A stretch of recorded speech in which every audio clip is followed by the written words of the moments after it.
হোটেলের বাবুর্চির একটা সিক্রেট রসুনের ভর্তা হচ্ছে এই ভর্তাটা। আর এই ভর্তাটা এতটাই আনকমন যে তোমরা সচরাচর যত ধরনের রসুনের ভর্তা খাইছো তার থেকে অনেক বেশি স্পেশাল। সো হাই, আসসালামু আলাইকুম আমার মেয়ে ভাই বুঝিরের সবার কি অবস্থা? আমি তোমরা নেত্রকোনার বুঝি আকাশী জাকারিয়া। আর এই রসুনের ভর্তাটা কালেক্ট করতে কিন্তু আমার মেলা কষ্ট হইছে, কারণ আমি যার কাছ থেকে রেসিপি কালেক্ট করি, মানে যে বাবুর্চি আঙ্কেলের কাছ থেকে রেসিপিটা কালেক্ট করি, তিনি অসুস্থ ছিলেন।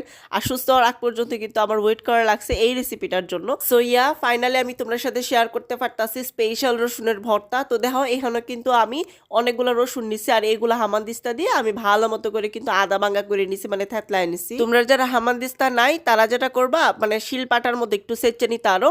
আর এইদিকে দেখো আমি রসুনগুলা দিয়ে দিলাম একটা পাত্রে, তারপরে হলুদের গুঁড়া, মরিচের গুঁড়া, ধনিয়ার গুঁড়া, জিরার গুঁড়া একসাথে সবগুলা দিয়ে এখন সুন্দর করে মাখায় নিতাছি। তারপরে অল্প একটু পানি দিয়ে কিন্তু আমি একটা গ্রেভি তৈরি করে নিতাছি। আর এই গ্রেভিটা 10 থেকে 15 মিনিটের মতো মেরিনেট করে রাখতে হইব।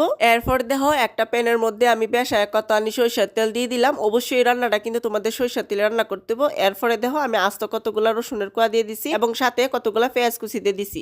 সবগুলার আমি হাই হিটে সুন্দর করে ভাইজা আমি ওই যে গ্রেভিটা রেডি করে রাখছিলাম এইটা দিয়ে দিলাম। তো আমার মেয়ে ভাই বুঝিরা তোমরা কেলা কেলা চাও যে আমি তোমার কমেন্ট করি? যদি চাও তাহলে ঝটপট করে কমেন্ট করে নাও কেলা কোন জায়গা থেকে আমার ভিডিও দেখতেছো। আর গত ভিডিওতে তোমরা যারা কমেন্ট করছো তারা হইছে শাহানা শানু ময়মুন সিং, তানহা তাবাসুম চাঁদপুর, সেলিনা আক্তার ঢাকা, উর্মি সুলতানা সিলেট হবিগঞ্জ, ইসরাত জাহান ব্রাহ্মণবাড়িয়া। অনেক অনেক ধন্যবাদ সবাই কমেন্ট করার জন্য। আচ্ছা আমি কিন্তু দেখো ওই যে মশলার যে গ্রেভিটা রাখছিলাম না, ওইটা ভালো মতো করে কিন্তু কষাই নিছি একবার পানি দিয়া। মোটামুটি 8-9 মিনিট কষাইলে কিন্তু খুব সুন্দর করে এই গ্রেভিটা কষানি হয়ে যাবো। এরপরে দেখো আমি কাঁচামরিচ দিয়ে দিলাম। এখানে আমি পাকা কাঁচামরিচটা দিছি, তোমরা চাইলে কাঁচাটা দিতে পারো, কোনো প্রবলেম নাই। এবং সেই সাথে টমেটো কুচি দিয়ে দিছি। আর টমেটো এবং হচ্ছে গিয়ে কাঁচামরিচটা একটু ভালো মতো করে আবার একটু কষানোর পরে লবণ দিয়ে দিলাম। লবণ দেওয়ার পরে আমি দেখো এনে পানি দিয়ে দিলাম। তোমরা নিশ্চয়ই দেখছো যে আমি প্রথমে একবার পানি দিয়ে কষাইছি, তারপরে কিন্তু এই পর্যায়ে এসে আমি আবার পানি দিয়ে কিন্তু কষাইতেছি, অর্থাৎ 2 বার আমি পানি দিয়ে কিন্তু কষাই নিতেছি। তার পরবর্তীতে কিন্তু আমি কোনো ধরনের পানি ব্যবহার করতাম না। তো যাই হোক, তো এই যে দেখো মশলাটা ভালো মতো করে যখন কষানি হয়ে গেছে,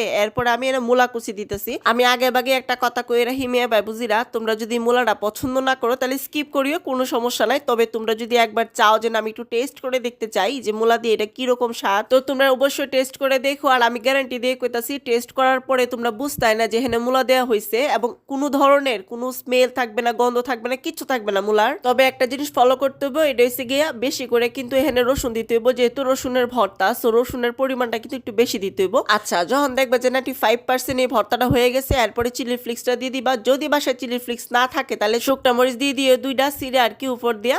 এরপরে দেখো আমি তোমার ধনে পাতা দিতেছি। ধনে পাতার পরিমাণটা একটু বেশি থাকতে হইব। এবং সবশেষে যেটা দিয়ে আমি দিচ্ছি সরিষার তেল।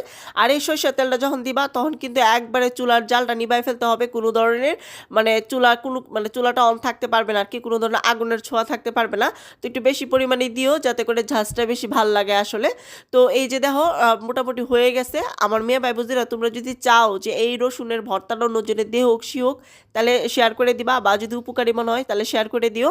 আর অবশ্যই কিন্তু তোমরা টাইমলাইনে শেয়ার করে রেখে দিও যাতে করে দেখা ঝটপট এই ভর্তাটা বানায় খাইল তারও। এখন অনেকে সর্দি কাশি জ্বর আছে, তোমরা এই ভর্তাটা দিয়ে ভাত খাইলে একবারে তৃপ্তি সহকারে ভাত খাইতে পারবা, আমি একবারে গ্যারান্টি দিয়ে কইতাছি। কারণ অসম্ভব লেভেলের মজা। তোমরা যারা মানে মূলা পছন্দ করো না তারাও একবার ট্রাই করে দেখতে পারো, বা যদি তোমরা একবারে মূলা দিতে চাও না তাহলে স্কিপ করো, কোনো সমস্যা নাই। তবে আসলে অনেক বেশি মজা। আর সেই সাথে কিন্তু আমার পেজটাতে ফলো দিও, আমার চ্যানেলটা সাবস্ক্রাইব করিও। আর খাইতে একবারে ডাহাতি লেভেলের ইয়াম মানে ইয়াম।